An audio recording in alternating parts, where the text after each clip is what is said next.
Halo teman-teman, selamat datang di cerita kita hari ini. Kalian pernah dengar tentang hewan yang pintar banget, tapi juga sedikit nakal? Nah, hari ini kita bakal kenalan sama si kancil. Dia ini terkenal cerdik, tapi juga suka iseng. Yuk kita lihat petualangannya. Oke, jadi bayangin ya, kita sekarang lagi ada di sebuah hutan yang asri dan damai banget. Pohon-pohonnya tinggi, udaranya sejuk, dan semua hewan di sana hidup rukun.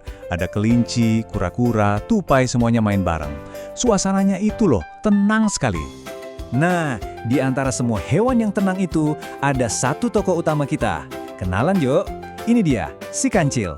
Dia ini bukan hewan biasa loh. Semua penghuni hutan tahu kalau kancil itu yang paling cerdas dan otaknya paling encer. Tapi, ya itu, kancil ini sifatnya agak beda dari teman-temannya. Kalau hewan lain itu suka hidup damai, rukun, dan tenang, kancil justru sebaliknya. Dia itu super lincah, nggak bisa diam, dan, nah ini dia, sedikit usil. Jadi dia cerdik, tapi kadang keusilannya itu bikin heboh seisi hutan. Beda banget ya. Suatu sore yang cerah, waktu lagi santai, tiba-tiba muncul sebuah ide di kepala kancil. Tapi, sepertinya ini ide yang agak jahil nih. Kancil punya rencana buat mengerjai teman-temannya. Kira-kira dia mau ngapain ya? Dan ini dia rencana isengnya. Pertama, kancil sibuk mengumpulkan daun dan ranting-ranting kering. Terus, dengan telaten, dia susun satu persatu sampai bentuknya, wow, mirip banget sama ular besar yang seram. Nah, setelah jadi, dia diam-diam menaruh ular bohongan itu di tengah jalan yang sering dilewati teman-temannya. Wah, iseng banget ya. Dan apa yang terjadi selanjutnya? Tentu saja teman-temannya kaget bukan main. "Awas, ada ular!" teriak si kelinci. Sontak, semuanya langsung lari tunggang-langgang, panik, dan mencari tempat untuk sembunyi. Mereka beneran mengira ada bahaya besar. Terus, di mana kancil? Dia lagi ngumpet di balik semak-semak sambil tertawa terpingkal-pingkal. Menurutnya, leluconnya ini sukses besar dan lucu banget. Tapi, kancil nggak sadar kalau tawanya itu datang dari rasa takut teman-temannya. Tapi tunggu dulu. Tanpa kancil sadari, dari atas dahan pohon, ada sepasang mata yang mengawasinya dengan tajam. Itu adalah Pak Burung Hantu, hewan yang paling bijaksana di seluruh hutan. Dan ya, dia melihat semua kejadian tadi. Pak Burung Hantu pun terbang turun, menghampiri kancil. Dengan suaranya yang tenang dan berwibawa, ia berkata, "Kancil, kecerdasanmu itu adalah sebuah anugerah. Tapi, kalau dipakai untuk menakut-nakuti temanmu sendiri, itu bukanlah hal yang baik." Pak Burung Hantu melanjutkan nasihatnya. "Coba lihat kancil. Apa yang kamu anggap lucu, justru membuat teman-temanmu sangat sedih dan ketakutan. Kedamaian di hutan kita jadi hilang gara-gara keisenganmu."